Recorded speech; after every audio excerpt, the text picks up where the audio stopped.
உங்களுக்கு ஒரு ஜென்யூன் ஆப்பர்ச்சுனிட்டியை அறிமுகப்படுத்த போகிறேன். இதுதான் நான் சொல்லக்கூடிய ஒரு ஆப்பர்ச்சுனிட்டி. இந்த ஆப்பர்ச்சுனிட்டியில் அக்கௌண்ட்ஸ் பேஜெல்லாம் கரெக்டாக கொடுத்துருவாங்க. நீங்கள் எவ்வளோ ஏர்ன் பண்ணீங்கன்ற டீட்டெயில் கரெக்டாக இருக்கும். இன்றைக்கி எவ்வளோ ஏர்ன் பண்ணீங்க, நேற்று எவ்வளோ ஏர்ன் பண்ணீங்க, மொத்த டோட்டல் ஏர்னிங்ஸ் இங்கே இருக்கும். அதே நேரத்தில் நீங்கள் எத்தனை ஒர்க்கை சப்மிட் பண்ணியிருக்கீங்க, அதில் எத்தனை அப்ரூவ் ஆச்சு, அதில் எத்தனை ரிஜெக்ட் பண்ணியிருக்காங்க, அதில் இன்னும் சரிப்படாமல் இன்னும் எத்தனை ஒர்க் இருக்குது, அதனால் உங்களுக்கு எவ்வளோ ஏர்னிங் வந்திருக்குன்ற டீட்டெயிலாம் கரெக்டாக கொடுத்துருவாங்க. ஒர்க்குன்னு பார்த்தீங்கன்னா நிறையா ஒர்க் லிஸ்ட்டிங்க கொடுத்துருப்பாங்க. அந்த ஒர்க்கோட ரிக்வஸ்டர் பேர் கொடுத்துருப்பாங்க. அந்த ஒரு ஒர்க் பண்ணால் உங்களுக்கு எவ்வளோ காசு கிடைக்குன்ற ரிவார்டு கொடுத்துருப்பாங்க. அந்த ஒர்க் மொத்தம் எத்தனை அவைலபிளாக இருக்குன்ற டீட்டெயிலும் கொடுத்துருவாங்க. ஸோ உங்களுக்கு இது இந்த லிஸ்ட்டில் உங்களுக்கு எந்த ஒர்க் பிடிக்குதோ எடுத்து பண்ணலாம். ஒர்க் கம்மியாக இருக்குதுன்னு நினைக்க வேண்டாம். வியூ மோர்ன்ற ஒரு லிங்கை கிளிக் பண்ணுறதுனால நமக்கு இன்னும் நிறைய ஒர்க் லிஸ்ட்டு, ஒர்க் எங்கெல்லாம் இருக்குன்றது வந்துடும். பார்த்தீங்கன்னா டோட்டலி 397 ஒர்க் லிஸ்ட் இருக்குது. சரிங்களா? அதில் இது one of the work. Find the email address for the following website. அதாவது ஒரு வெப்சைட் கொடுத்துருவாங்க, அதோட இமெயில் ஐடியை நம்ம கண்டுபிடிச்சி கொடுக்கணும். அதுக்கு வந்து 1 சென்ஸ். என்ன 1 சென்ஸ்னால் ரொம்ப கம்மியாக இருக்குன்னு நினைக்க வேணாம். 50 காசு நம்ம ஒரு காசுக்கு. சரிங்களா? ஒர்க் பண்ணுறது ரொம்ப ஈஸி. சாதாரணமாக நீங்கள் அந்த ஒர்க் பண்ணினீங்கன்னா வேகமாக எடுத்துடலாம். வித்தின் 1 மினிட்ஸில் வந்து ஒரு வெப்சைட்டோட இமெயில் ஐடியை கண்டுபிடிச்சிடலாம். அது எப்படின்னு அவங்களே சொல்லி தருவாங்க. இன்ஸ்ட்ரக்ஷன் இருக்கும் கண்டிப்பாக. பார்த்தீங்கன்னா 1 சென்ட் தராங்க. ஹிட்ஸ் அவைலபிள் பார்த்தீங்கன்னா இந்த ஒர்க் மொத்தம் இந்த மாதிரி மொத்த வெப்சைட் எவ்வளோ இருக்குன்னா 7771 வெப்சைட் கொடுத்துருக்காங்க. இது எல்லாத்தையும் நம்ம செய்யலாம், இல்லை எது பிடிச்சிருக்கோ அதை செய்யலாம். இது ஒன் ஆஃப் த ஒர்க். அடுத்து ஃபைண்ட் ப்ரொஃபஸர் இமெயில் அட்ரஸ். அடுத்து எவ்வளோ ப்ரொஃபஸர் நேம் கொடுத்துருவாங்க. அந்த ப்ரொஃபஸரோட இமெயில் ஐடியை நம்ம நெட் மூலயமா சர்ச் பண்ணி கொடுக்கணும். அதுக்கு நம்ம 5 சென்ட்ஸ் தராங்க. 5 சென்ட்ஸ் தான் நம்ம ஒரு காசுக்கு 2 ரூபா. மொத்தம் எவ்வளோ ஒர்க் இருக்குன்னு பாருங்கள். 5168 ஒர்க் இருக்குது. ஸோ நீங்கள் எல்லா ஒர்க்கையும் எடுத்து பண்ணலாம், இல்லை எவ்வளோ முடியுமோ அவ்வளோ பண்ணலாம்.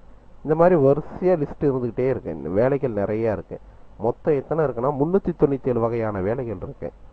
இப்போ for example label image of ஸ்ட்ரக்சர்ஸ்ன்ற ஒரு ஒர்க்கு, அது பண்ணால் 5 cents. Label image of device பண்ணால் 5 cents. Insurance company contact list, insurance கம்பெனியோட லிஸ்ட் கான்டாக்ட் லிஸ்ட்டெல்லாம் எடுத்து கொடுத்தோமா 10 சென்ட்ஸ் தராங்க. 10 சென்ட்ஸ்னால் நமக்கு 5 ருபீஸ். ஸோ இந்த மாதிரி நெட்டில் சர்ச் பண்ணக்கூடிய திறமை யார்ட்டெல்லாம் இருக்கும் அவங்களாம் நல்லா ஏர்ன் பண்ணலாம் இதில். சரிங்களா? இது எனக்கு நெட் திறமை கொஞ்சம் கம்மியாக இருக்குது. என்ன செய்யலான்னா அவங்களுக்குன்னு சில வேலைகள்லாம் நிறைய இருக்குது. அது என்ன வேலைன்னா லேபிள் இமேஜ் ஆஃப் டிவைஸ்ன்றது ஒன் ஆஃப் த ஒர்க்கு. ரொம்ப ஈஸியாக இருக்கும். அது என்னென்னு பார்ப்போமா?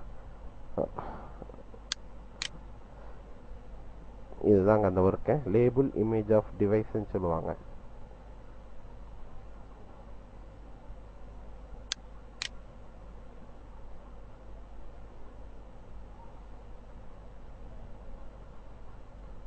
இப்போ நமக்கு வந்து இப்படி மேலே இன்ஸ்ட்ரக்ஷன் எல்லாம் கீழே பிக்சர்ஸ் இமேஜஸ் எல்லாம் கொடுத்துருவாங்க. கொடுத்துட்டு நிறைய இமேஜஸ் கொடுத்துருக்காங்க. இந்த நிறைய கொடுத்துருக்க இமேஜஸ்லேருந்து சில இமேஜை மட்டும் நம்ம தனியாக எடுத்து கொடுக்கணுமா அவங்களுக்கு. என்ன இமேஜ்னா இங்கே பாருங்கள், X ray tube, vacuum tube containing a metal target. அதாவது எக்ஸ்ரே டியூப் எங்கெல்லாம் இருக்கோ அதெல்லாம் எடுத்து கொடுங்க அப்படின்ட்டாங்க. இப்போ எக்ஸ்ரே டியூப்னா உங்களுக்கு என்னன்னே தெரியாது. சரியா? நிறைய பேர் தெரியலன்னு வச்சுக்கோங்க. சில பேர் தெரியும், சில பேர் தெரியாது. தெரியாதவங்க என்ன செய்யலாம் அப்படின்னா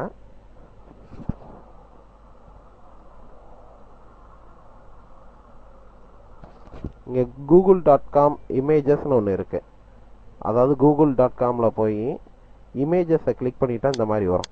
அந்த இடத்துல நமக்கு தெரியாத வார்த்தைகளை போட்டு சர்ச் பண்ணுறதுனால அந்த எக்ஸ்ரே டியூப் எப்படி இருக்குன்ற ஒரு ஐடியா கிடச்சிரும். இதெல்லாம் x-ray tube. So x-ray tube இப்படி தான் இருக்குன்ற ஒரு ஐடியா. இந்த ஐடியா கிடச்சதுக்கப்புறம் நம்ம இங்கே வர வேண்டியது. ஸோ எக்ஸ்ரே டியூப் எங்கெல்லாம் இருக்குன்னு பாருங்கள். நிறைய இமேஜஸ் கொடுத்துருப்பாங்க. அதில் எக்ஸ்ரே டியூப் எங்கெல்லாம் இருக்கோ அதை மட்டும் ஒரு கிளிக் பண்ணி எடுத்துக்கிட்டே இருக்க வேண்டியதுதான். இதுதான் ஒர்க்கு, வேறு ஒன்றுமே இல்லை. எக்ஸ்ரே டியூப் எங்கெல்லாம் இருக்கோ அதெல்லாம் ஒரு கிளிக் மூலமாக தூக்கி எடுத்து வைக்கணும். இந்த மாதிரி இமேஜஸ்லாம் மொத்தம் 6 பேஜஸ் கொடுத்துருப்பாங்க. அடுத்த பேஜ் போனால் இதை கிளிக் பண்ணால் அடுத்த பேஜுக்கு வரும். ஸோ இந்த மாதிரி எக்ஸ்ரே டியூப் எங்கெல்லாம் இருக்குது கிளிக் பண்ணுறது தாங்க வேலை, வேறு ஒன்றுமே இல்லை. ரொம்ப சாதாரணமாக அந்த ஒர்க் பண்ணலாம். நீங்கள் இப்படி 6 பேஜ் முடிச்சு சப்மிட் பண்ணுறதுனால உங்களுக்கு எவ்வளோ கிடைக்குன்னா 2 ரூபா 50 காசு. இதிலே 10 பேஜஸ்க்குலாம் இருக்குது. இந்த 6 பேஜ் இருக்குலாம், இதில் 10 பேஜ் வரும். அந்த மாதிரி பண்ணுறவங்களுக்கு 5 ரூபா கொடுப்பாங்க. ஸோ ஒர்க் பார்த்தீங்கன்னா ரொம்ப ஈஸியாக ஏர்ன் பண்ணக்கூடிய ஒரு எளிமையான ஜென்யூன் ஆப்பர்ச்சுனிட்டி. நீங்கள் பண்ணலாம், தாராளமாக பண்ணுங்கள். நான் உங்களுக்கு கைட் பண்ணுறேன். இந்த மாதிரி ஒர்க்குன்னு பார்த்தீங்கன்னா நிறைய இருக்குது. இந்த அக்கௌண்ட் பேஜ் யாருடையதுன்னா நம்மகிட்ட ஜாயின் பண்ணவரோட அக்கௌண்ட் பேஜ் தான். அவர் எவ்வளோ ஏர்ன் பண்ணியிருக்காருன்னு பாருங்கள். டெய்லி எவ்வளோ ஒர்க் பண்ணியிருக்காரு, எவ்வளோ அவரோட ஏர்னிங்ஸ் லிஸ்ட் இந்த இருக்குது. இது வந்து ஜென்யூன் ஒர்க்கை. இதில் எடுத்தோடனே 40,000 50,000லாம் சம்பாதிக்கிறது சாத்தியம் கிடையாது. பட் ஆனால் ஒர்க் பண்ணால் கண்டிப்பாக முடியும். சரிங்களா? இப்போ $4 $9 ஒரு நாளைக்கு எடுத்திருக்காரு. ஏன்னா அவர் அன்றைக்கி வந்து நல்லா ஒர்க் பண்ணியிருக்காரு. அதனால் சரியா, ஒரு $1.5 7 $20 30 வந்திருக்கு. ஏன்னா அன்றைக்கி ஒர்க் பண்ணல, மொத்தமே 3 ஒர்க் தான் பண்ணியிருக்காரு. ஆனால் ஏர்னிங்ஸ் கம்மி. ஸோ பண்ணுங்கள். வாழ்த்துக்கள். நான் உங்களுக்கு கைட் பண்ணுறேன். வெல்கம். Thank you sir.